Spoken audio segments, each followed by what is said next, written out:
couple of introductory comments. First of all, it's my first PowerPoint presentation, so if things go bad or something, I'm going to call on Peter, whoever it is around here, to help me do this.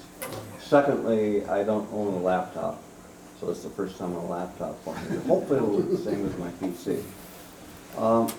I thought I'd give you a little bit of background about myself, because I ask questions, I make comments in here. Some of you are asking where I come from, what I've done. So I thought I'd take a couple minutes to tell you what my background is. I started out in physics. I started out in mechanical engineering, undergraduate. After my freshman year, I left mechanical engineering and went to electrical engineering because computers were becoming very important, and I thought that that would be an area that I'd really like to learn about. After my sophomore year, I switched to physics. And the reason being because I wanted to know how and why things worked rather than just knowing how to make them work better, be more efficient, and so forth. So I got my bachelor's in physics, went to graduate school, got my master's in physics. And after that, I went into the Army. I was having a physics background. I was assigned to nuclear weapons group. In that group, the group I was assigned to, we were to be able to take care of any accidents that took place involving nuclear weapons, either as they're being stored or, more importantly, when they're being transported.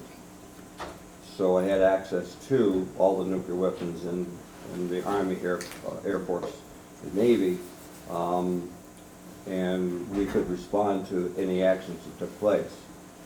And I like to think because of the work that I did, there were no accidents when I was in the Army, so apparently we did a pretty good job.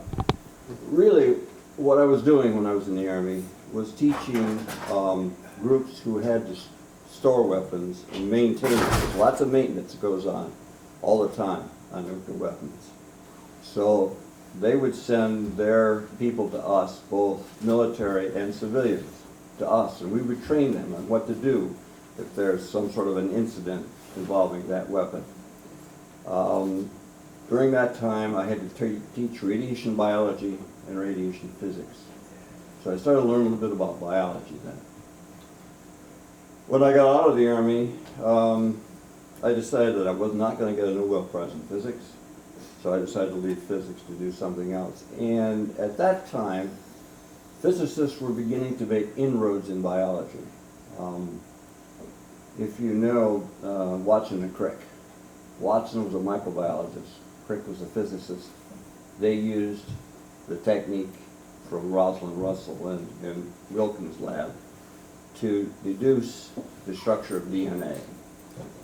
There were other physicists that were making inroads into biology too. A lot of things were happening, in France particularly, learning what phage are. That was just beginning to take place when I got out of the Army. So I decided to go into what's called a biophysics program. There were very few in the country at that time, or maybe 5 or 6. I applied, got into one. So I got my PhD in biophysics. The thesis I did was really in chemistry, physical chemistry, and it's quantum chemistry. So it's quantum mechanics applied to biological molecules. After that, during the time of getting the PhD, I became interested in the brain. How does the brain work? What's its function? What happens? How does it do what it does? So I did a postdoc. I got an NIH postdoc. I did a postdoc learning how to culture cells. So I cultured neural cells. At the end of the first year in my postdoc experience, Richard Nixon was president, and he was angry at the postdocs and graduate students. So he withheld all of the funding for postdocs. So I didn't get my second year postdoc in NIH. Fortunately, there was a lab that I knew about, I had been associated somewhat with, working on platinum compounds in chemotherapy. They had discovered the platinum compound used in chemotherapy. So I worked in that lab for 1 year. After that, NIH gave us back our fellowships. And by that time I had known cell culture, but I wanted to learn biochemical techniques. So I got a postdoc in biochemistry. Spent some years learning protein biochemistry. At that time, I had done some reading, and I thought, well, embryology is really important. How does the nerve, or the central nervous system form. So I went, did a postdoc in embryology with probably the preeminent embryologist at that time, neuroembryologist at that time. After a year with him, he decided to leave because he got a offer to be a program or a director of a physiology and biophysics department in another university far away from where we were. And I decided I didn't want to go there at that particular institution. I'd learned quite a bit about embryology by that time. The fellow who was the chairman of the department that we were in then was a well-known membrane biologist, so he took me on as a postdoc then. So I did a postdoc with that group in which I was learning how cells communicate with each other, particularly during embryological development. Turns out it's very interesting how cells communicate all the time in your body. There are at least 3 different ways in which they communicate with each other. So I studied that for a while. Oh, sorry. Can you hear in the back? You got it for louder. Okay, I'll try to project it better. Thank you. So after that, I'd done enough postdocs. Any of you who grew up in that era knows that people were perpetual postdocing because you couldn't get faculty positions. So I decided I better get a faculty position or this career's over. I did get one, and it turned out to be in a radiology department in a medical school. That department at the time was learning how to use nuclear magnetic resonance imaging, or MRI as it's known today. So we had an MRI machine. We also took in a regular NMR machine. The other person here is expert in that. So I did a little bit of NMR with that. But I also set up a cell culture laboratory in which I was studying effects of environmental agents on nerve cells. I'm sorry, not nerve cells, lung cells as they're grown in culture. So I did that. The chairman of that department had gone to law school, and he said anybody on his faculty could go to law school if they wanted to.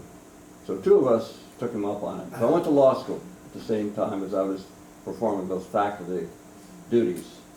I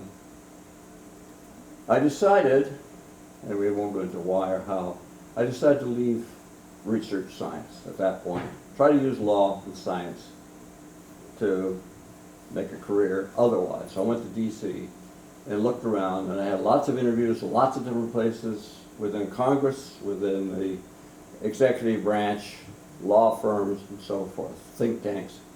But what was happening at that time is that biotech was just beginning.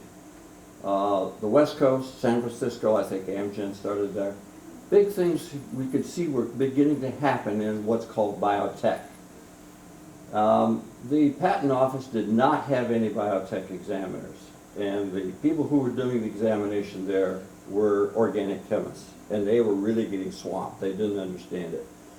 So they persuaded the powers that be to hire people to do biotech. So it just opened up at the time. So biotech was starting. I got an offer. I took that position. So I was probably the 6th or 7th person in biotech at the U.S. Patent and Trademark Office. I was there as an examiner, learned how to examine patent applications. Decided that I couldn't make money being a civil servant. So I left. I had a law degree, so I left. And at that time, I felt that there's 2 places, 2 population centers in the country where there's a lot of really good research going on in biotech or biology, and at the same time it turns out to be in computer science or in digital. And those 2 places are Boston and San Francisco. Now, I ultimately took the first job that was offered to me, and it was here in Boston, with the law firm, patent law firm, or intellectual property, which we'll get to in a second. So I joined that firm, and after, let's say, 30 years, it turns out that my decision, I think, was quite correct, because Boston has become, of the 2, Boston, I think, has become the real center for biotech. Whereas San Francisco, now you can all disagree with this, I think has become the real center for digital or computer. That's not to say that there isn't good work being done in both places. There is. But those have become the two centers. And that's also not to say that good work is not being done anywhere else in the country. Because I can tell you it really is. So that's my background. So we'll now turn to the topic at hand, which is patents. Before I do that, can you hear me yet? Yeah. Back? Okay. Let me turn this down. Go ahead. Okay. There it goes. You don't have to hold it, just Okay. it goes. Now, there's going to be a lot of text here. Not always, but a lot of it's going to be text. But before I start, let me get some sense of who's here. How many of you have a patent in your name as an inventor? Great, Rest. great. How many of you have applied for a patent, hasn't been issued to you as an inventor? None. Okay. Good. Now, the presentation is not for those who know patents. This presentation has been designed for anybody who wants to learn about patents and has some nodding acquaintance of, has heard of them, wants to learn a bit about what they are. So, let's see. Let's start off here. This is a definition of what a patent is, and I want to spend a little time with this. It says a patent is an exclusive right given to the inventor or inventors for a given amount of time to make, use, sell, or import the invention in exchange for a disclosure of the invention to the public. That's the patent.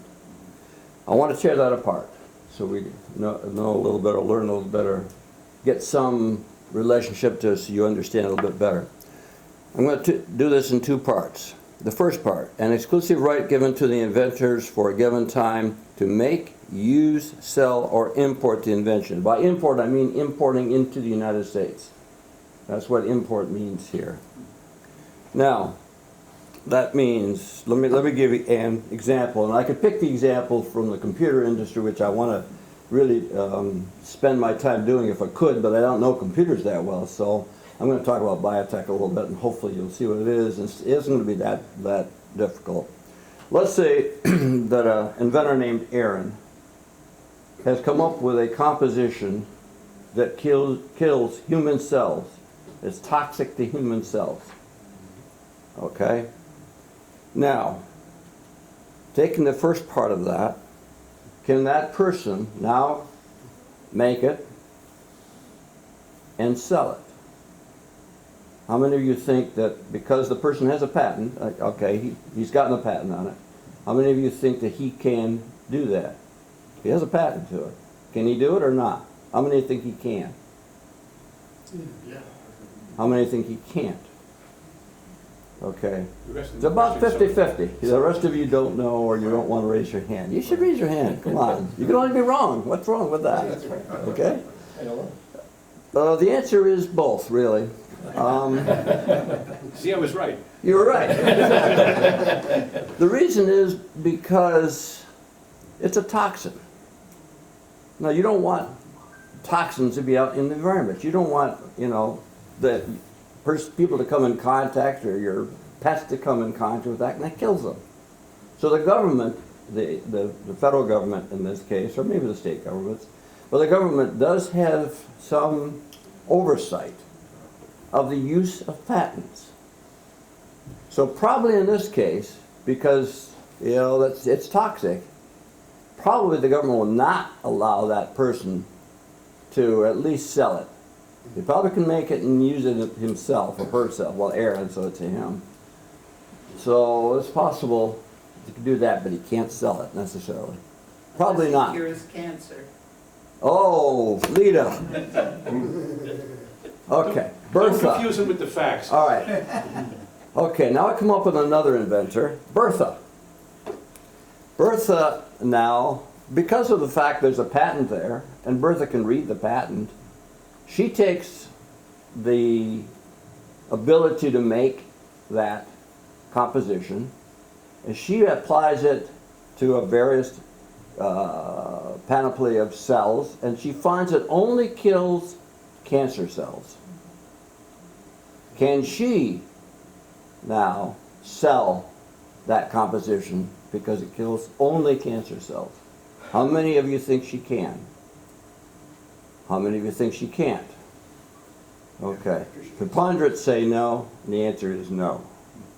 Because if you look at the first part of this, it says an exclusive right given to the inventors for a given amount of time to make, use, sell, or import the invention. Okay? Aaron has the exclusive right, the right to exclude others from doing it. That's what the patent does. It gives the inventor the right to exclude others from practicing it. Question? Yeah, but she could patent the use. She could patent the use, perhaps, yes. And I don't want to get into it, because Lita, I think, hopefully we'll talk about what goes on when you got two people working on the same kind of patent. Okay, it does become a little more complex, but you're right. She possibly, probably, could patent the use. That's correct. All right. Second part of this, in exchange for a disclosure of the invention to the public, the patent itself, in its entirety, has to disclose to the public the subject matter of that patent. Okay?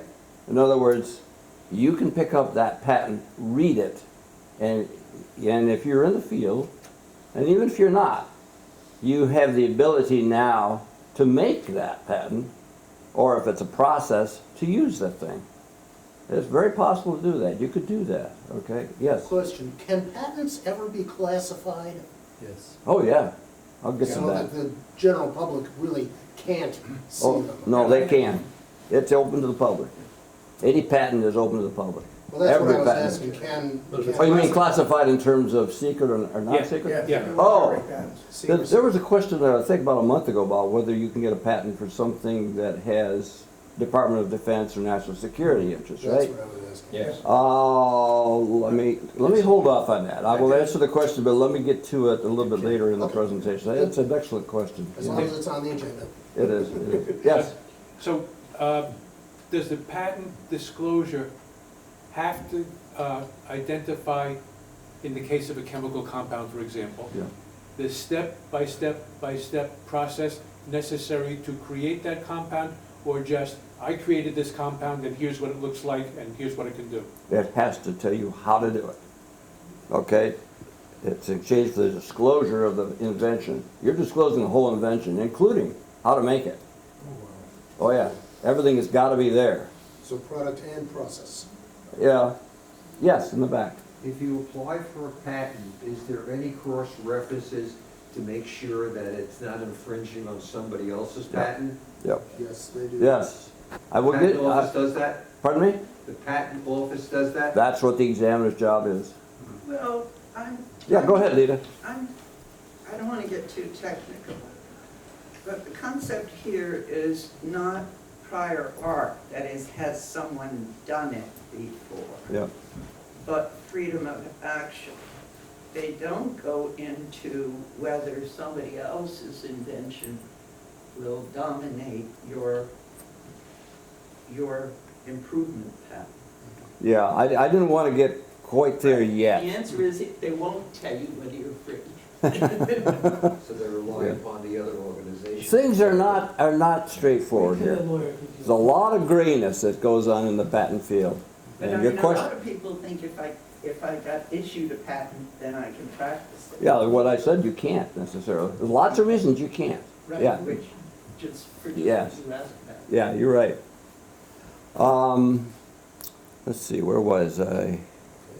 Okay, so you have this disclosure and people can make it and go on. Now, the reason for this is what we call the quid pro quo of the patent system. The reason that it's set up like this is so that other people, and we were alluding, people were alluding to the fact that you might be able to improve on what was being patented, on the invention. Remember, the invention is something new. No one's ever done that before. That's the concept behind patenting. So now it's been disclosed, so other people now can take that and try to improve on it, or say, oh, that's a good idea. I've got an idea in another direction for this. Maybe I can do that. That's the purpose of the patent system, so that other people would do it. It's to spur other inventors to invent. In other words, to try to improve things, and so we keep going on, our knowledge increases more rapidly, and if you have a patent, as Lita will talk about, you might be able to make a lot of money from that patent. So there's lots of incentives to patenting. Now, as I go through, I'm going to be getting into more and more jargon. There's lots of jargon, just like any field in patents, so I'm going to give you a little bit of that as we go on. Patents are part of what is called intellectual property. Now, intellectual property is not a difficult concept. It's like any other property. You own your house, buildings are owned, land is owned. That's real property. You own your car. You own your wristwatch. You own your jewelry. That's personal property. Okay? You can sell it. You can give it away, you can destroy it. You can do anything you want to with it. Patents are part of intellectual property, which means it's a property of the mind, something that has been developed by mental processes. Intellectual property is really broken down into 4 categories. First one is patents. We just talked about that, and that's what the topic of this discussion is mainly going to be, well, almost all going to be talking about. A second part of intellectual property or portion are trademarks. Coca-Cola is a trademark. Coke is a trademark. Xerox. Trade name and trademarks are interchangeable? They're the same, yeah. Service marks. Yeah. Service marks is... All right, service marks are for services. They're like trademarks, so you can get a service mark for a service, but you can also get a trademark for a service. So, but people will sometimes get service marks. Boy, you guys are sharp. Most people have never heard of service marks. I've heard of it. I'm not sure the difference between a trademark and a service No, mark. there is none, really. Service is just for services. Well, you see in these various EULAs, trademark and service mark. Yes, Because some software is a service. yes, yeah. But there's really, from a legal standpoint, there's no difference between the two. Xerox is a trademark. Frigidaire used to be a trademark. What happens often, and this is, I'm going to take just 2 seconds on this, what happens, the people who get the trademark often use the trademark in such a way that they lose it because it's now a particular system. Trademarks are supposed to be, and they're designed to identify the manufacturer or the person doing the service. That's the purpose of a trademark, to identify who is the entity that makes it and sells it. It's not to identify the product. Once it's being used as a product, you can lose the trademark. So Frigidaire and Xerox, for example, we think of Xerox as copying machines. I think Xerox has done pretty well. You have to defend that trademark. You have to really be good about using a trademark in the proper way. Don't use it to say this is a Xerox. Like Band-Aid. You say this is a Xerox machine. Like aspirin is the classic. Yeah, aspirin was one that goes way back, that's right. All right, the third form of intellectual property is copyrights. Copyrights you get for anything you write. You can get a copyright for it. Art, movies, video. It used to be, you guys in the computer industry, you used to get copyrights for the programs that you wrote. You could. You didn't have to, but you could. Now, and this is still very fervent in the patent area, you can get patents in for computer programs and things if they're used in a particular way and under certain circumstances. And that's a really hot topic. It started in the 1980s and 90s, particularly the 90s, and it still is lots of litigation that goes on in that field. So you guys in the computer industry probably know that better than I do, but I know it's very, very... In other words, you're identifying at least part of a program as being a process. Yeah, it's a rather process, than- but it's within something else. Yeah, That's how you rather get the than patent. work. Yeah, you're not getting the patent for the program, right? Or the algorithm or anything like that. You're not getting the patent for that. You're getting for it being used in a particular way. The use of the algorithm. Yeah. You can address trolls at all? What? You can address patent trolls at all? No, I wasn't planning to. Okay, good. That might be next. Good. No, I mean, that's my question. It is an important thing, and I don't, if I have time, you raise the question, I will, but I won't. Yeah. Yes. Yeah, but in view of the last question, you Yeah. have to distinguish between an invention for an idea of something and a process. We'll get to patent. that. We'll get to So, that. because And those are different things. I'll talk about that in some Yeah. detail. Okay. Okay. There's a fourth part of intellectual property called trade secrets. Coke has a trade secret on its, Coca-Cola has a trade secret, supposedly, on its formulation for Coke. Why does Coke have the taste that it has? If you go to Atlanta, Georgia, and go to the Coke factory, museum, whatever you want to call it, they have this setup where they have a big, big safe inside of a plastic box, and you're separated from that box by some curtains.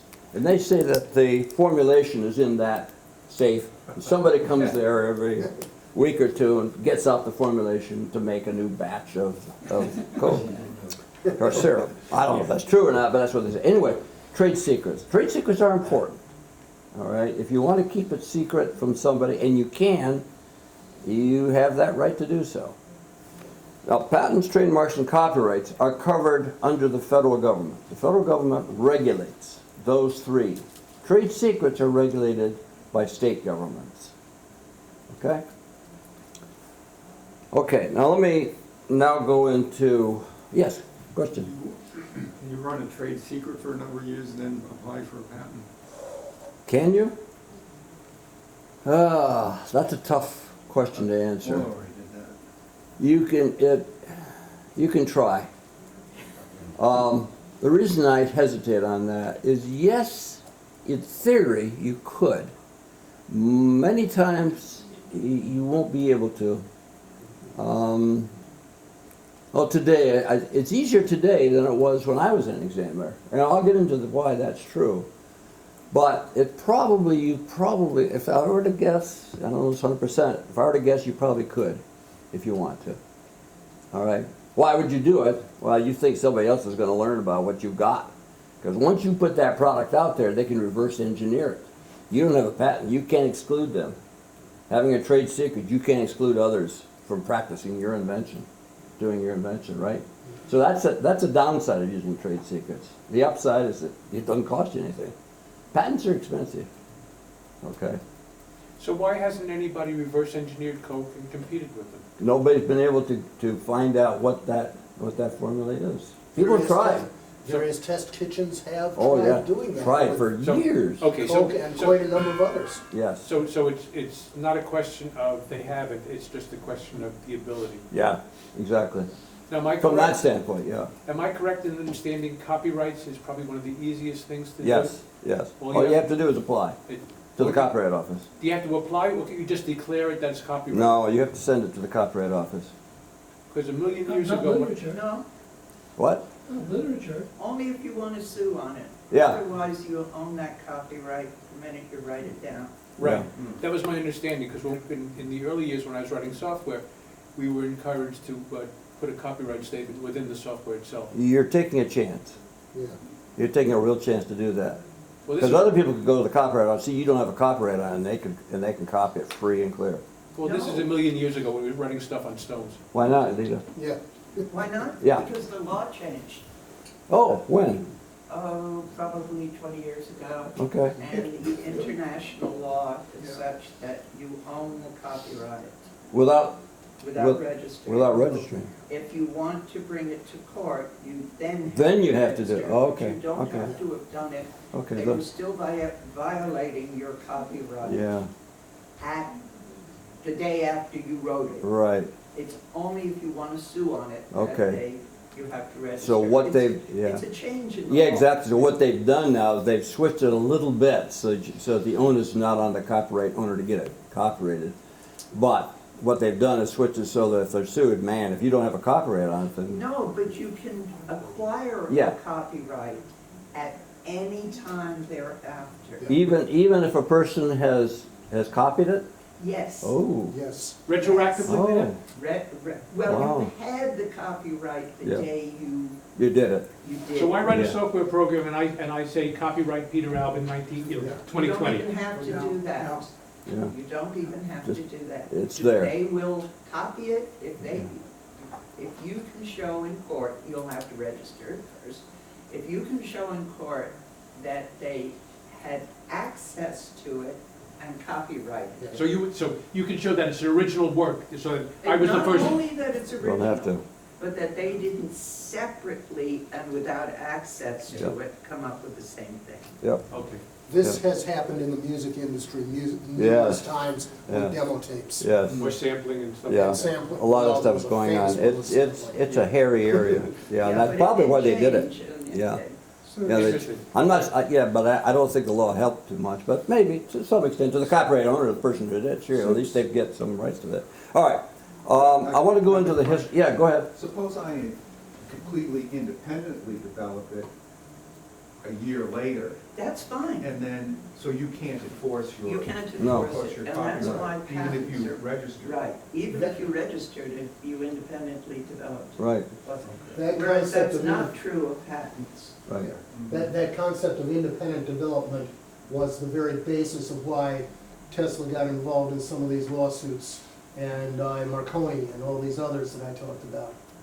It was they were trying to figure out, were these original, separate inventions? But if they Or were, had they had access? but even if they didn't have access and developed it independently, if it fell under the claims of a patent, you can exclude. Yeah. With copyright, you can't. Yeah, the trouble Copyright's is, different. that copyrights are not patents and patents are not copyrights. So the subject matter of the two Patents are. can be separate. So you might not be able to patent what you copyrighted. All right, I want to go a little bit into the history of patents here. I think, I've heard this, and I don't know how true it is, around 300 BC, the concept of a patent became evident to the Greeks. Now, if you remember your world history, your humanities, or philosophy, whatever it is, the Greeks in those days were purported to be thinking about a lot about how humans do things. It wasn't just going out and hunting and foraging and so forth. They were beginning to organize into groups. They were beginning to talk to each other. They're beginning to have what we call today abstract ideas. At least that's what the historical record says. So around 300 BC, people begin to say, well, maybe we should reward people who come up with ideas of something that's new, that's useful to people. So the concept of a patent apparently took place around that time. Now, if you think back, as more and more information becomes available, you know that the Greeks were at sort of the center of organization of societies. There's a lot of fervent going on in the area of Persia, in the Middle East and so forth. A lot of trade beginning to take place between the people of the East, that is Asia, and so forth. So I'm not sure if the idea of patents really takes place because of the Greeks themselves or some other things. But one thing I will say is that today the patent system has become worldwide, more so. There's lots of cooperation that goes on between countries in the patent system. And the one thing that's happened is that the countries of Japan, China, everybody has adopted the Western idea of patenting. Now, whether they hadn't thought of it before, I don't know. But at least they've adopted it. So I think if anything, they were having the same ideas as the so-called Western cultures were. After that time, if during the 1400s, 1500s, and 1600s, there's a lot of exploration beginning to take place. Ships were going out, they were bringing in textiles and medicines and minerals from other parts of the world. Societies were beginning to organize along rivers, seaports, and so forth. There was a lot of commerce beginning to take place. So around the 1400s, people were beginning to organize themselves into guilds. Italy was probably the first place that this happened. Rembrandt had a famous painting, and somewhat later, of what's called the guilders. Guilds were people who organize themselves around a particular area of interest. For example, making jewelry, or cooking, or textiles. If you look at this painting, you see that the people are looking over the shoulder of the artist to something, but look what's in front of them. On that desk is a big, beautiful, looks like a tapestry perhaps, or a rug, or something like that. In Italy at that time, textiles and weaving was one of the biggest industries going. So the idea of giving a patent, actually having something legally described as a patent, began to take place when the guilds were formed. So subsequent to that, of course, the patent ideas migrated to France, Belgium, Netherlands, eventually to England, and then ultimately to the United States. The United States, after the Revolutionary War, we had a Continental Congress. And it was important in the Continental Congress to our forebears to be cognizant of things that are really important to society. So within the Constitution, in Article 1, Section 8, Paragraph 8, it says, "The Congress shall have power to promote the progress of science and useful arts by securing for limited times to authors and inventors the exclusive right to their respective writings and discoveries." So within the U.S. Constitution is the idea and the fact that the patent system should be established. And that's where it comes from. Our patent system and copyright system comes from that. Now, let me get into this a little bit. It says the progress of science and useful arts and so forth, respective writings and discoveries. Jargon that takes place in the patent system uses publications or knowledge, not knowledge, but actual occurrences of materials outside as art. To a patent examiner, to a patent attorney, any writing is called art. It's not called a publication. Well, it is, but we think of it legally as art. And if it was written or something before the invention, it's called prior art. It's just a jargon. And it's there, and it always has been and always will be from what I can see. So when you see prior art, that's what that means. The patent became embodied in the U.S. After the, well, let me go into a little bit of constitutional law. Article 1 of the Constitution is devoted to the legislative branch of government. It sets up who the legislators are, how they're elected, and what their duties and responsibilities are. Article 2 of the Constitution is devoted to the executive branch, the president being the top executive in all the agencies that come under it. Now, the Patent Office is part of the executive branch. So Congress tells the executive to create this branch and how to carry on its duties. So everything comes under the executive branch as far as the Patent Office is concerned. Article 3 of the Constitution is devoted to the court system, of which the Supreme Court is the top court in the land, federal system. Okay?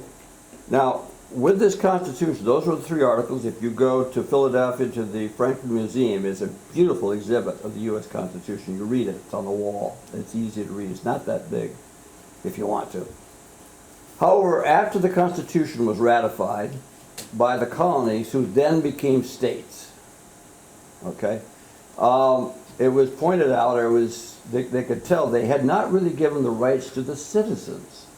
There are very few rights to citizens that are in the Constitution as it was originally written. So what they did is make a system, well, if it's part of the Constitution, you can amend the Constitution. For the rights of citizens is found primarily in the amendments to the Constitution. The first 10 were done soon after the Constitution was ratified. After that, we keep adding more amendments as time goes on. So that's a little bit of constitutional law. George Washington, Thomas Jefferson, there's a third person who was well known at the time, but I don't remember his name. They turned out to be the ones who issued patents. They looked at things that were being submitted and they issued patents on them. The first patent that was ever issued was in 1790, and it was given for a patent to pot ash and pearl ash. Does anybody know what those are? Have any idea? Well, pot, potassium. Yeah. What they are, fertilizers. Okay? They're fertilizers for growing plants and foods and so forth. That's the first patent. Patents are given out sporadically. These three people were doing it. Thomas Jefferson was sort of the clerk, so he took all the patents that had been issued and he put them in at least this is what we think, put them in shoe boxes. So he put them in different shoe boxes depending on the area that the patent was from. And he kept them. The patents as the patent numbering system is strictly consecutive, and there's no rhyme or reason as to who gets patent number so and so. It's just whatever comes along and it's going to be issued, that's the number it's given. The numbering system was started over again in the mid 1800s, and I don't know why, but apparently they did. I think it's because they made it more organized, the patent system.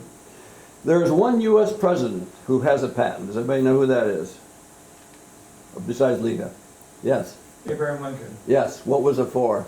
Something involving riverboats and I think locks or docks or something of that sort. Very good.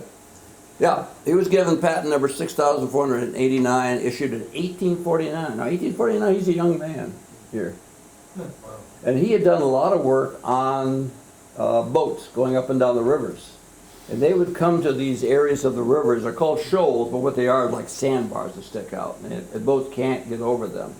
So what he invented was a system to do it. Now, hopefully you can, I know this is fuzzy, but let me try to point out what's going on. Look at the figure 3, which is the bottom right. Those dark circular objects, those are bladders. And what he would do is he would inflate the bladders with air. And then you see those items sticking up. Those are bars. And what happens, you push the bars down. Because the bladders are filled with air, the buoyancy of the boat now is such that it rises and now can pass over the shoals. Once they get over, raise that up, and things would, the boat could go on. The side, I mean, you look at the side view, you can see the bladders are on the side. There's 2 of them on this side. Don't look at figure 2. That's how it's being done. That's how he makes it work. Okay, but that was it. So he did that. And it turned out that Lincoln, of all the presidents, was also involved as an attorney in patents after he got his law degree. But there was one case that he was involved in. He was not the lead attorney. He helped out. And the case that he was on, his side lost. So, things happen. Now, we've come now down to today. The patent system is in place. The patent and trademarks are all in the same offices. They're in the U.S. Patent and Trademark Office, USPTO it's called. It's located in Alexandria, Virginia. It's been there now about 20 years, I guess. And that's where all the patent examining and so forth takes place.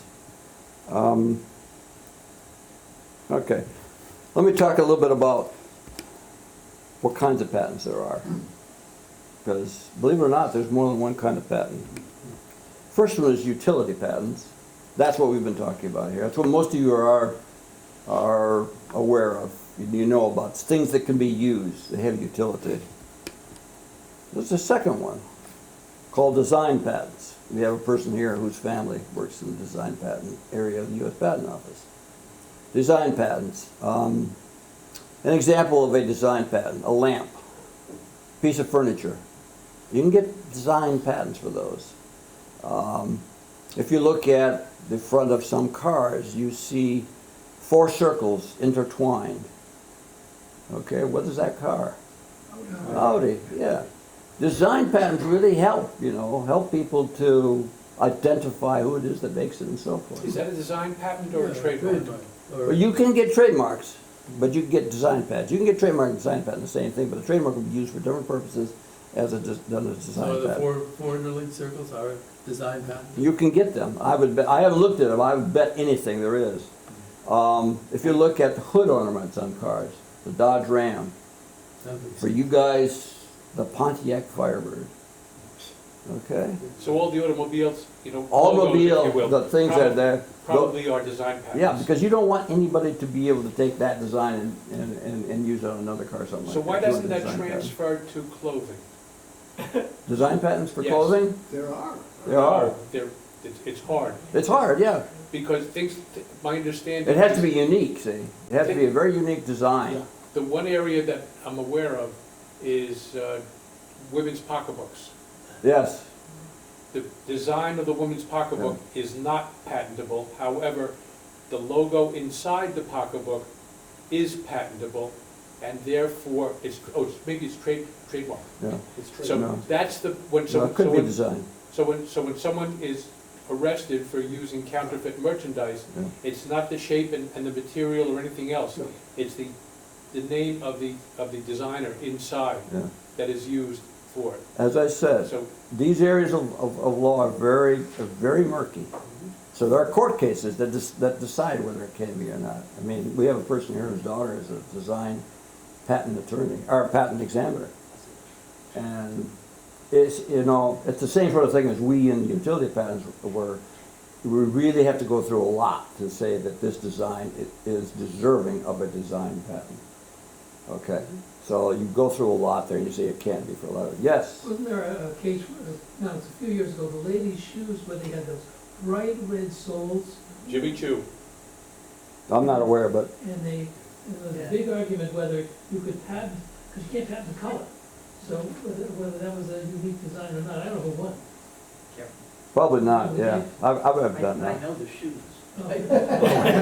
Probably not. Yeah, a question back here. Yeah, just comment, I was in a situation once where I was getting complaints about an accessory to a machine that my company made, and it was not our accessory, but an imitation, because we didn't have a patent on the accessory. So I found myself developing another accessory in the future, and I talked to the legal staff, and I said, look, here's a case where we need a design patent. This was an electrode, and I made it an arbitrary shape that had nothing to do with its function, or very little to do with its function. And I argue that if we get a design patent on this shape, if anyone imitates the shape, we can sue them for infringing the design patent. And if they do a competitive product of a different shape, we can easily tell our customers, well, you're having problems with a competitive product, buy ours. Yeah, it's possible to get utility patents and design patents on the same thing. Yeah. So that's what we have. Razor blade handles. Probably. You Yeah, can't- yeah. You can't, Gillette probably. Gillette and every other Yeah, yeah. manufacturer. Okay, another type of patent, plants. Plants that are asexually reproducing can be patented. Hello, Monsanto. No, not necessarily. Monsanto makes seeds. Okay, those sexually reproduce. There's gametes there. Asexually reproducing plants are those that you Apple. pick grafts. Yeah, things like that. It's mainly flowers and fruits, but because of apples, they have a flower. Things like that can be patented as a plant. Yeah, Lita? One of the most lucrative patents in the university community is strawberries particular strawberries from Cornell. Yeah. Other patents too. Yes. Their agricultural Yes. school Yes. plant patents Yeah. become quite important. Yeah, the plant patents are not examined, as far as I know, at least when I was there, in the patent office. They're sent to the agriculture department. Now, Yes. there is a patent on, for example, the Waltham butternut squash. And their broccoli, the Waltham broccoli, which were developed at UMass. Hmm. Those were at least at one time patented. I don't think those asexually produce because they're seeds. They're not. I don't know how they got it. Do you propagate them asexually? It's possibly in the biotech area, possibly, but I don't They know. were just They may selecting not the- be plant patents, they might be. Well, it's gotta be asexual though, Lita. It has to be No, I said asexual. they might be utility patents. Yes, utility, yeah, exactly. Yeah. So, Like utility. yeah, that's what I'm saying, the biotech area, perhaps they can do that, yes. Because Do they all expire in the same time, you know, at 17 years or whatever? I'm not sure, I think so. Design, my son's an industrial designer, which is the only thing I know about design patents, only reason. They're 14 years, whereas utility. Yeah, we'll get to the 20 time years frame. from the- Yeah. Okay, now, I'm gonna go to the categories of utility patents. The first kind of utility patent is mechanical. You all know what mechanical utility patents are. This doorknob and the structure that makes it turn and puts a lock in, that's a mechanical. Cars are mechanical, so forth. Is the whole car patentable, or you have to? It's possible. Possible whole car could be patentable. Could be.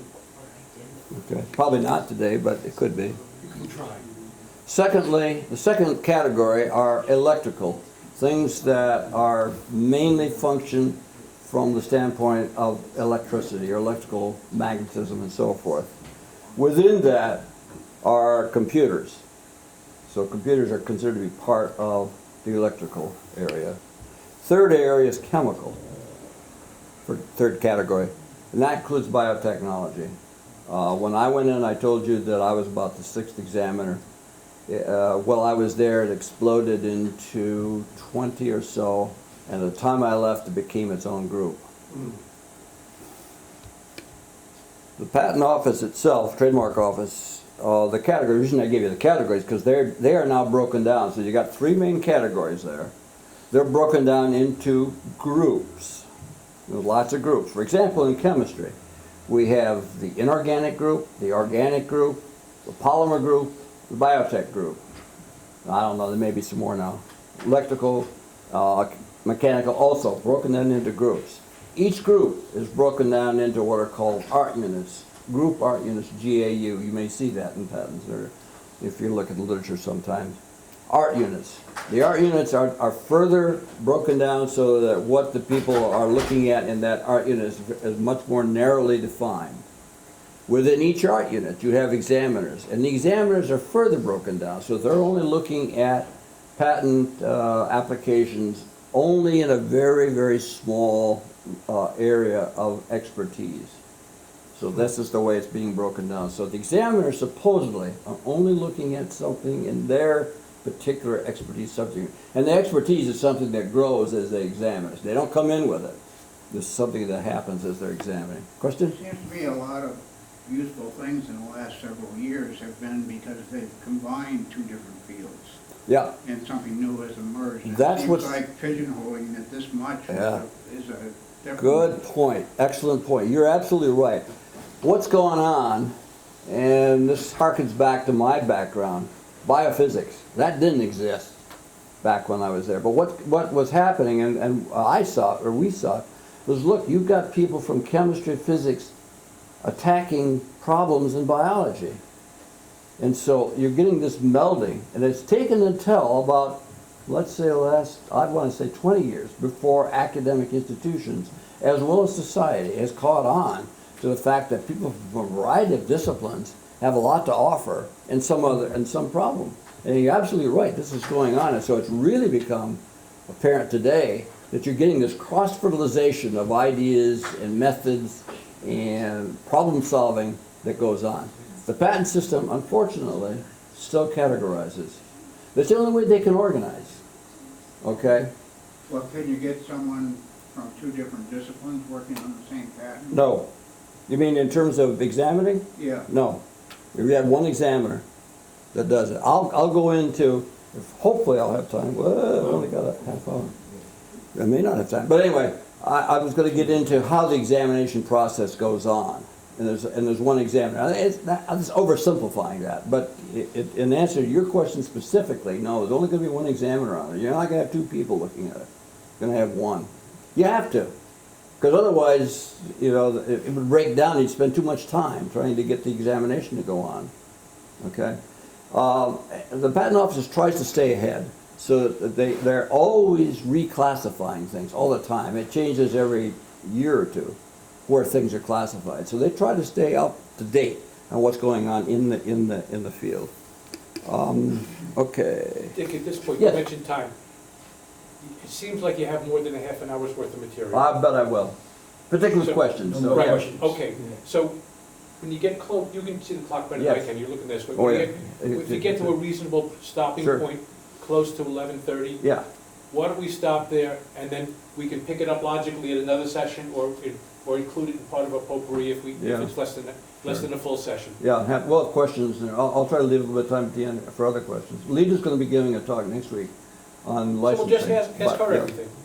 I'm not a patent attorney. I'm talking about how patents are used. I was just joking. Yeah.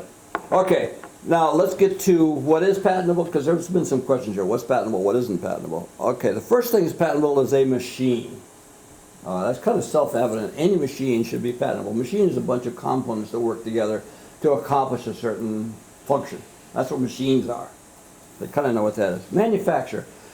That is what we're thinking of here, really articles of manufacture. A hammer is a manufacture. A doorknob is a manufacture.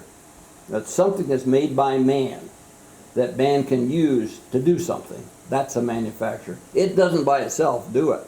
Man has to make it. It has to work. Composition of matter, chemicals. Things that are made by biological processes today. Those are compositions of matter. And then processes. I think you mentioned this, Peter. The process are acts on tangible subject matter to achieve a given result. Processes of using that particular manufacture is of itself patentable. The process of using my Aaron's composition in cancer, that would be patentable. See? So you can take something that's patentable. If you come up with a new and inventive process, that in itself is patentable. Processes in the chemistry, just to really nail this down, processes of making the chemical are patentable, and processes of using the chemical are patentable, and processes in the other areas that we talk about are patentable. What's not patentable? Abstract ideas such as mathematical formulas. F equals ma, can't patent that. F equals mg, can't patent that. E equals mc squared, you can't patent that. Okay? These are so-called abstract ideas. You can't patent those things. Yes? But you can patent software, right? It all An depends. algorithm, It right? all depends. Now, you cannot patent the algorithm. Okay, No. The algorithm has to be tied to something all right. in order to be patentable. By itself, it can't be patented. For example, Yeah, let's say that you have a disk. Okay? You know, a disk in which you've embedded some bits. You can't patent that. okay. well, By itself. You could patent it as a composition, but not that particular program. It's not For patentable. example, I understand that there are algorithms for solving a traveling salesman problem Yes. that have patents on them. Yeah. The law changed substantially Yeah. on patents and is in flux right now. Absolutely. So That's- there are no that- right yeah. answers. They've been, Yeah. it's been evolving with one after another Supreme Court ruling. Yeah. So the reason you hear everybody groan when they ask about Yeah. patentability of software Yeah. and how, we all used to learn that algorithms were patentable, but that got confused Yeah. by some Supreme Yeah, Court. I was going to go into this a little bit later. That's called business method patents. Came in, like I said, in the 1980s and so. Business method patents became patentable. They weren't before. So now all hell broke loose in the patent office about that. Biotech, for example, you couldn't patent that stuff until there's a Supreme Court decision. It was done in the I want to say 60s or 70s. Otherwise, biotech would not be patentable stuff. I mean, the stuff that comes out of plants or animals and things like that. It wasn't, but yeah, it's a hairy area. It's very fervent in terms of court cases. That's probably one of the main areas going on, even today after the 1980s when you could patent things that were associated with algorithms and with programs. So All right. to follow up on the question, if I have a computer program, it's a black box. Yes, I put 1 in one side, yeah, out the other side comes 2. yeah. I can patent that because it's providing a function, and how I do it is not patentable? The No, box isn't patentable? I don't want to answer that question yes or no. I would say what you presented to me, I'd say would not be patentable today. Tomorrow it might be. Like I said, the courts are going all over the place on this. I'd say no. It's got to be tied to some particular function that has utility in the world. It also Okay. It has to be. It was a poor example, but but looking at a computer program or a computer process as a black box Yeah. that has utility, to use your words. Yes. Where certain things are identified as inputs and certain things are identified as outputs. Yeah. That concept is patentable? If you also describe what the input is and what the output is, you've got to Right. describe that pretty well too. Once you've done that, yes, patentable, yeah. But relative to Peter's idea, it has to be an invention. Well, he knows It has to that. have- Yeah. No, that's something Yeah. that you Yeah, it has assume. to be a novel invention. Yeah, but Exactly. if you just have this black box, you have to prove that it's novel. Yeah, that's okay. We'll get to that sort of stuff. Products of nature, you can't patent a human. Yeah. We're talking about it, yeah.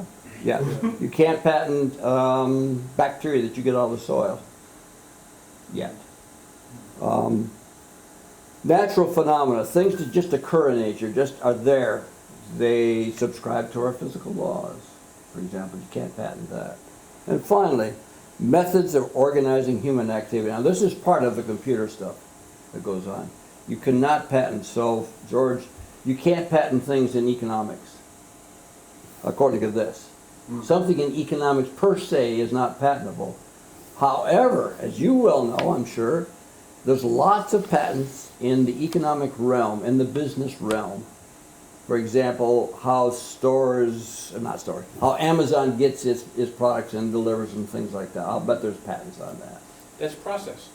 Yeah, it's a process, sure it is. It's a lot But of it's fancy more than machines. that. There's a lot of, and There's a lot of this, stuff that's in the top there. yeah.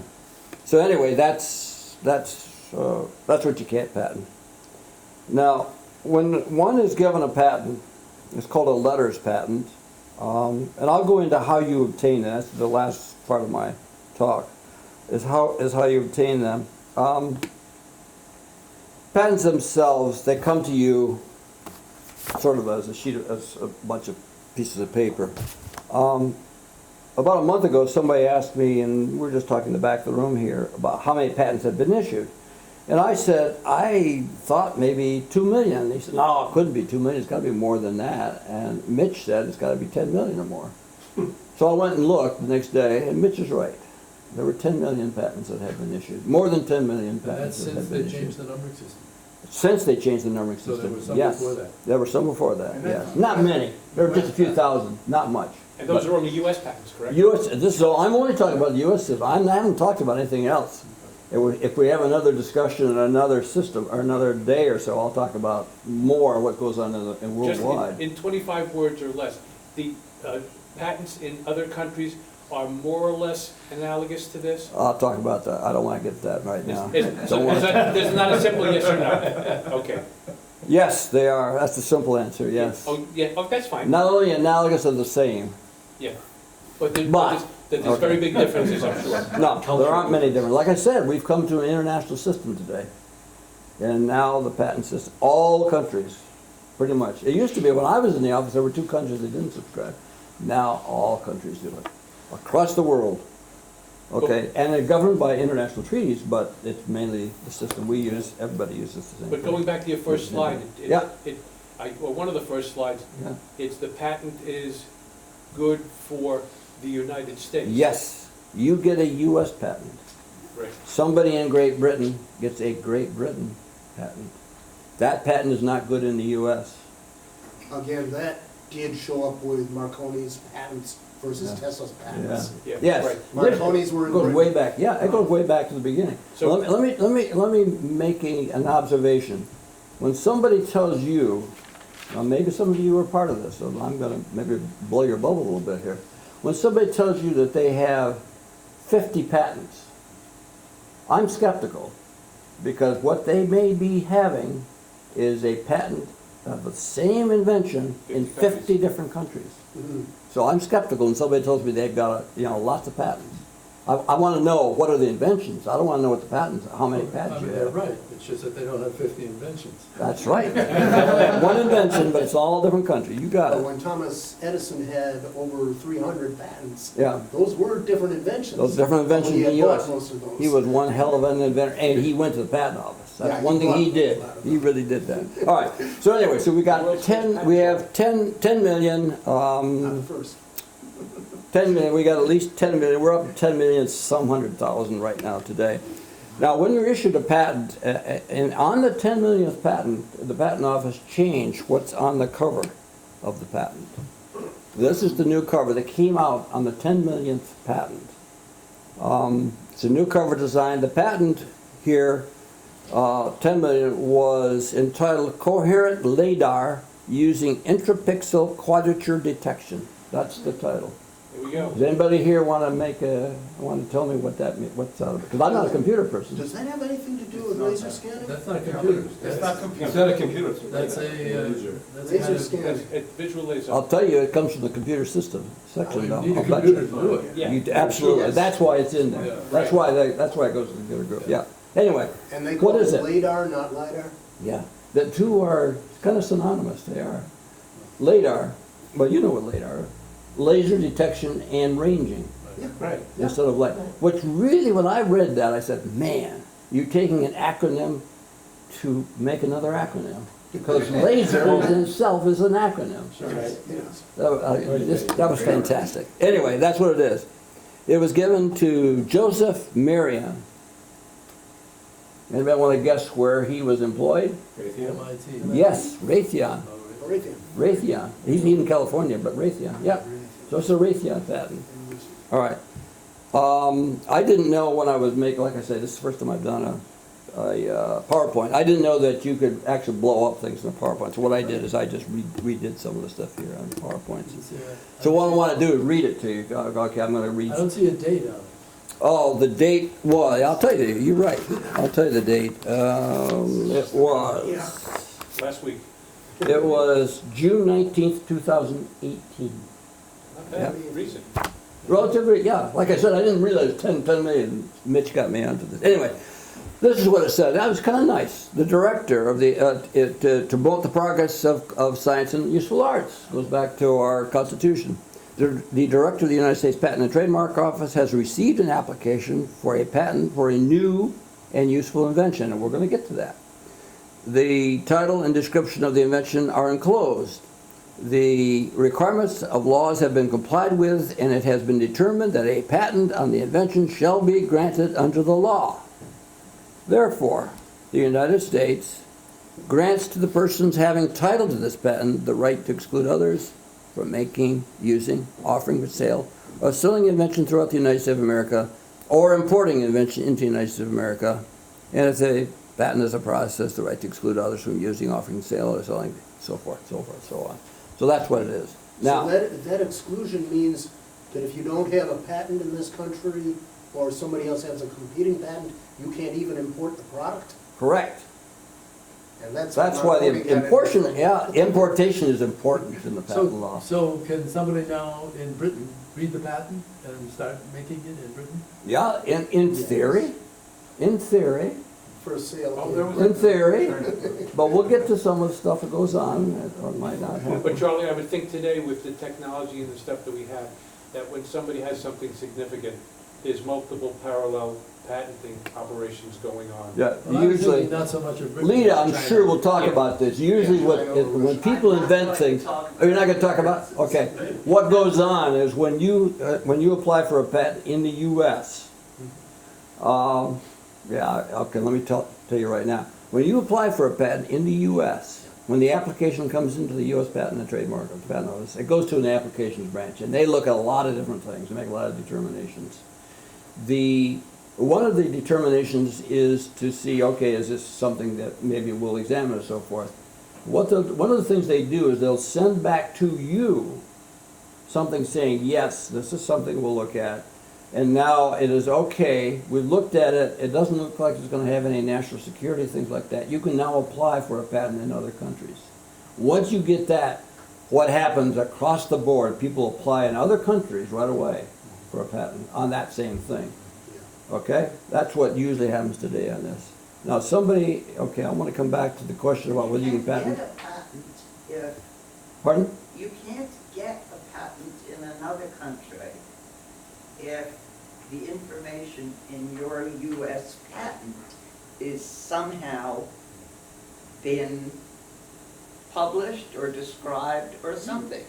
So they can't just take your information and patent it. Yeah, I didn't say that. If your invention had been known in some way. All I before you- said is that you apply.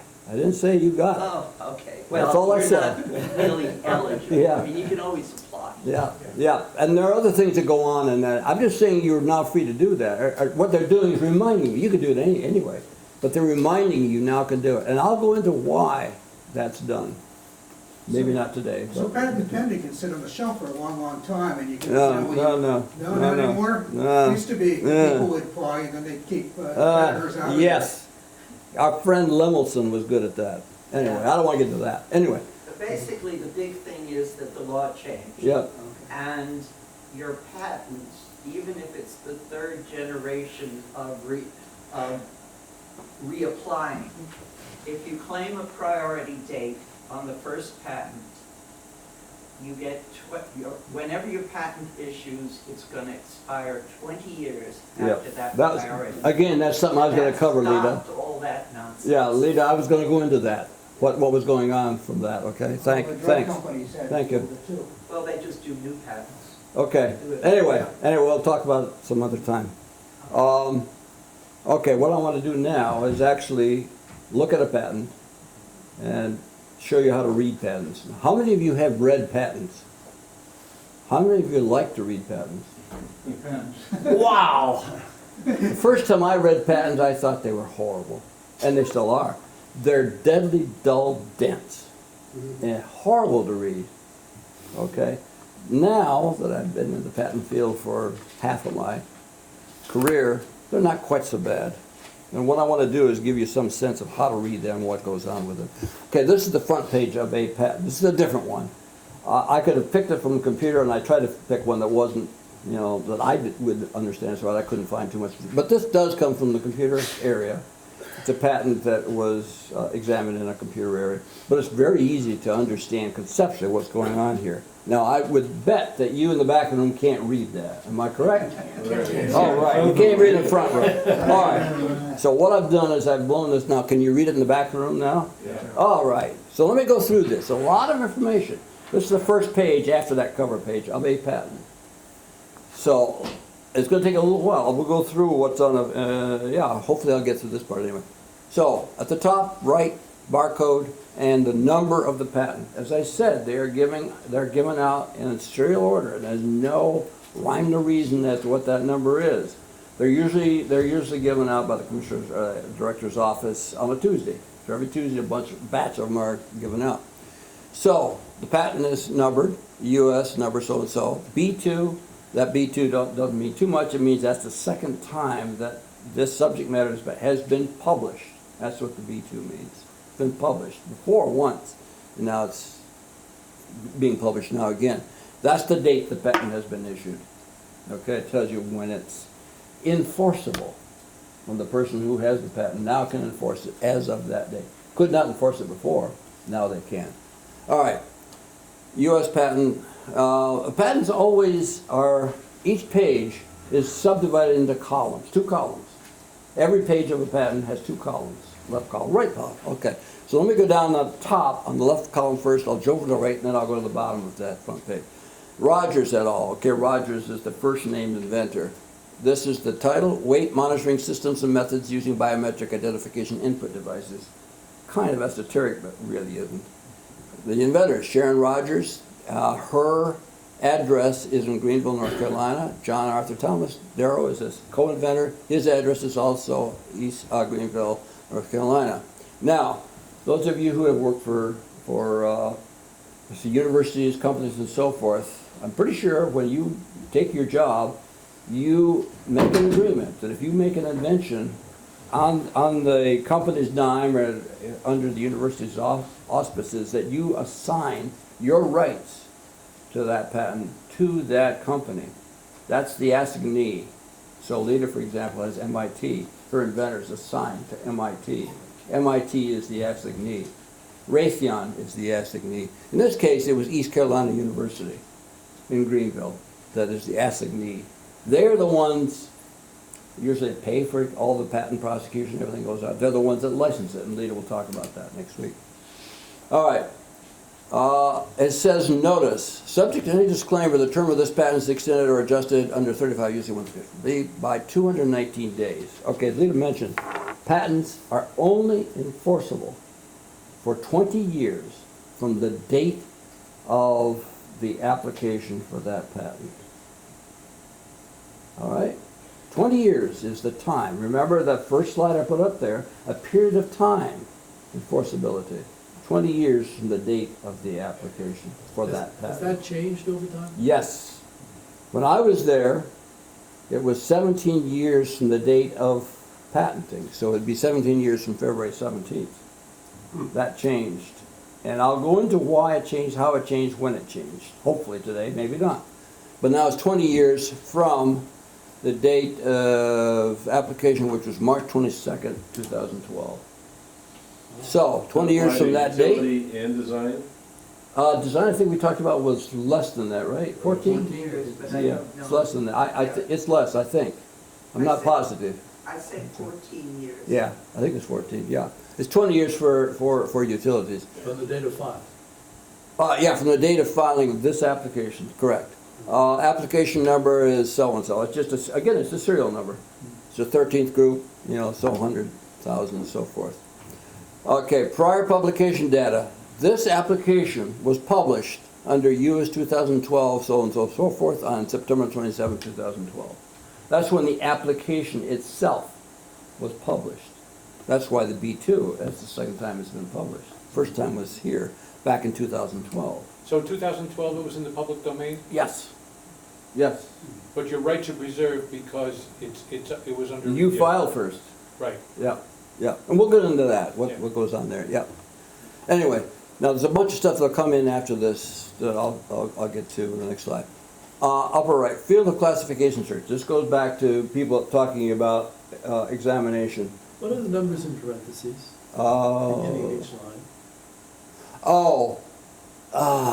That refers to paragraphs. I'm not positive exactly what they are. It's a paragraph. Where is it found? It's found in some It's like a place. field number. It right? has to do with things like field numbers. Yeah, exactly. I don't know what it feels Where like. it plugs in, for example, the printer. The person putting the stuff together, they use it for that purposes. Okay, so that you know where to look for this. It's for a specific kind of information. Belongs in that field. Yeah, So that's why they put When you it. send a SWIFT flyer, for example, there are fields that Yeah. designate Yes. currency and things of that Right. nature. It's a similar system. The same thing, yeah, same thing goes on here. All right, on the upper right, classification. The classification, this is where, in the patent system, in the US, USPC, patent classification, that's where it's going to be found. It's going to be found in those, maybe 7 or 8 different classes and subclasses. Class is the first number, or the slash subclass is the second number. So it's really broken down. There are thousands of subclasses. Okay, and examiners will be looking at maybe that many. That's what they'll examine in those subclasses. Okay, so that's where and we're going to see something when I go to the next slide, a little bit more about classification. But classification is really complicated. It always, well, it was when I was there. It's become more so now. Okay, so see application file for complete search history, and I'll get to that because the examiner has to search. Okay, and so they will tell you where they search, what classes they searched in for this, to see whether it's novel and so forth.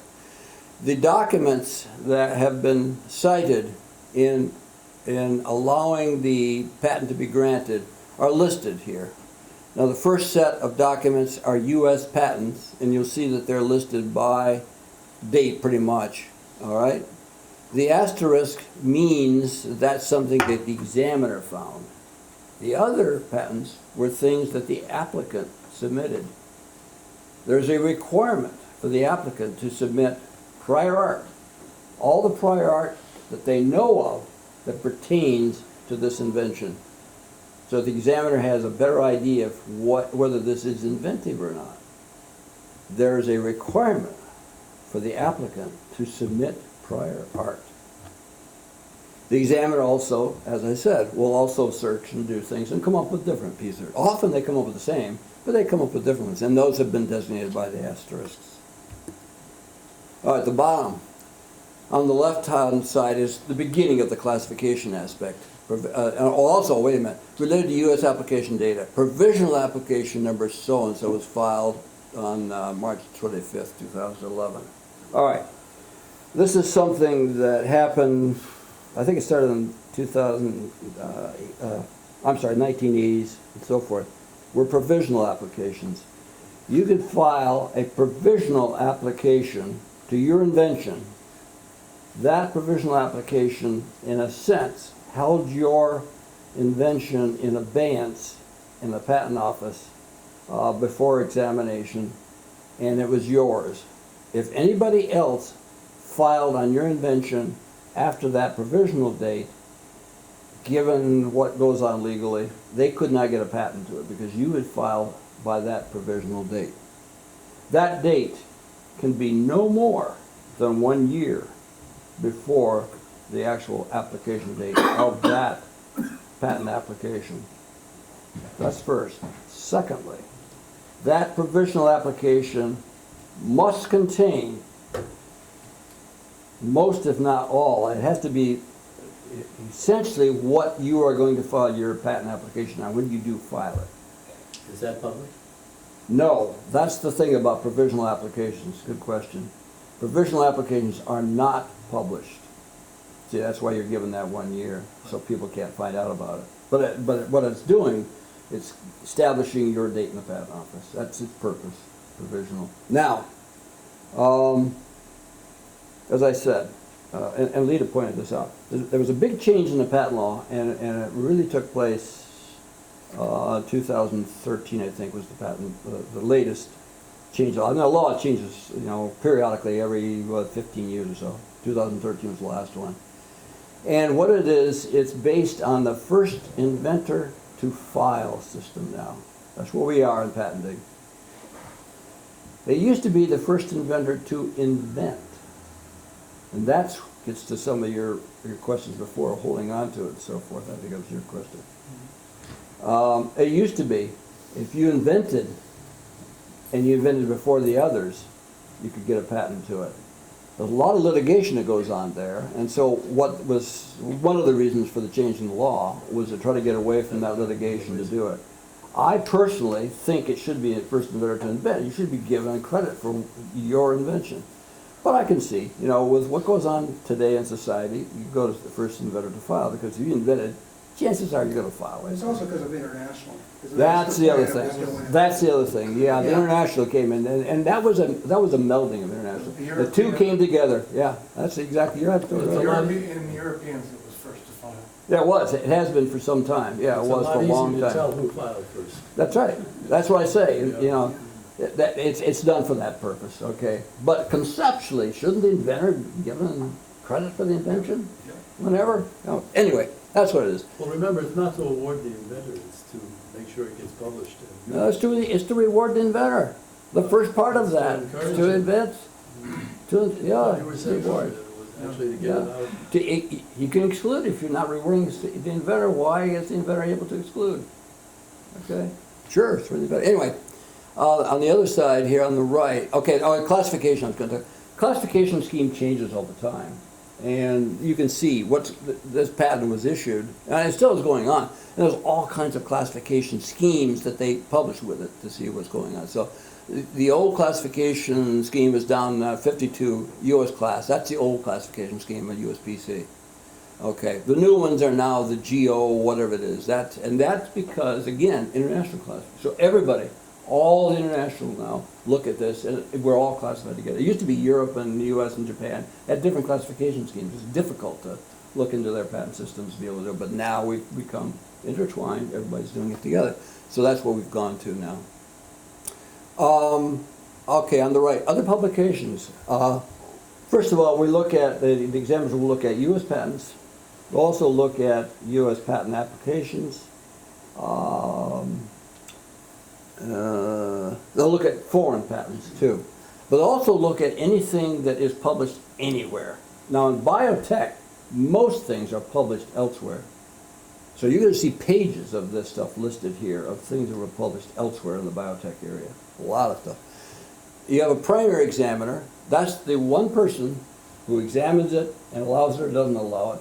Often under the primary examiner, they have assistant examiners to help out, but the assistant examiner doesn't get his name there. When I was there, we used to get our names on it, but they don't do it now. The assistant is learning. The assistant's learning how to do it, and so he's overseen by that. The attorney agent firm, that's the ones who actually prosecuted it on the basis of East Carolina University. And then there's an abstract that's published, it's like a typical abstract. And finally at the bottom is a exemplary figure. Now those figures can or cannot be on the front page. Usually the examiner has the right to tell you whether the figure can be or is not, and usually he does. Puts one in, and usually asks the applicant what they want to put. So that's an exemplary figure that goes on there. Now it's almost 11:30.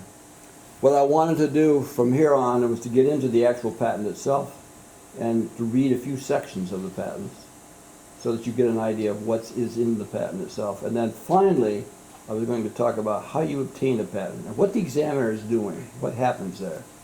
Okay, because a lot of you, I think, probably have filed and not gotten a patent. Okay? And I'll tell you why and how. We'll have a big discussion probably about that. So if you have any questions, I got, what, maybe 2 minutes? Yeah, a couple of minutes. Let me just ask, how much more time do you have on your presentation? Is it a full session? Depends on questions. I've got a good, probably hour, maybe. So we have a potpourri scheduled for the end of the month. Yeah, end of March. March. Next month. Yeah, I'll be here. I'm going to be away in, I think, early April, but here in March, yeah. So maybe we can bump the potpourri and we can continue with this while it's fresh in people's minds. Yeah. If Now, that- Lita, that makes some sense. is this going to be okay for you? You can pick up from here? When you give yours Sure, next mine week? is very separate. Okay. Just so people know what's coming, I'm not going to be talking about the details of patenting, although happy to answer questions. What I'm going to be talking about is why and how universities file patents on their technology, how they license it out to encourage their development, and what's going on in the world of trying to get university research invested in so that the results become companies and products. Yep. So the questions about the details of a patent, if it happens to come up, I might be able to answer it, but it's a completely different topic. But my topic didn't make sense unless you know what a patent is. So that was why we were doing it in this order. Great. The details on more stuff on patents, I think I'll leave that to Dick. Are you going to be here next week, Dick, though? Yes. If questions come up? Yeah, So- yes, Yeah. yes. So what, we have a minute or so left, so if anybody has any questions or wants to stay as long as Dick is available, feel free to do that. Okay. You have any questions remaining? I have a comment. Yeah. I have a patent to damp the disk in a hard disk drive, because if they vibrate, it goes off track. And we had 3M build a prototype of what I invented. And I patented, and 2 years later I found out that 3M patented almost identically the same thing. Even the figures look the same. Now, was the patent examiner not doing his job, or did it go to 2 different areas, you Who think? filed first? Yeah, I know, it seems like it would have been easy. Probably he filed first, but what could be happening here is that it was so different that you could get a patent on it. But, did you sue? No, we didn't. See, and that's the only way you're really gonna know whether, because what you're gonna try to do is invalidate that patent. Yeah. Okay, the only way you can do that is, well, not the only way today, there's lots of ways you can invalidate that patent out. Now, it didn't used to be, you used to have to sue. But, you know, there's other, and I might get into that too, not on this presentation. But it could be. I mean, the chances are, you could look at that patent that that 3M got and see whether your patent was listed on that front page. If it was, that means the examiner had at least considered it. Okay? That tells you a little bit about what goes on. But usually the examiners, I think, are pretty good about it. In fact, they're too good in a way. Yeah, but this is not uncommon. It's not uncommon for companies to pirate and take things away from inventors. That is very common. Okay? You don't really know that you have a patent until it gets challenged. Welcome to the party. No. Well, before it gets late, we're a little over. Yeah. I just want to thank you for the presentation.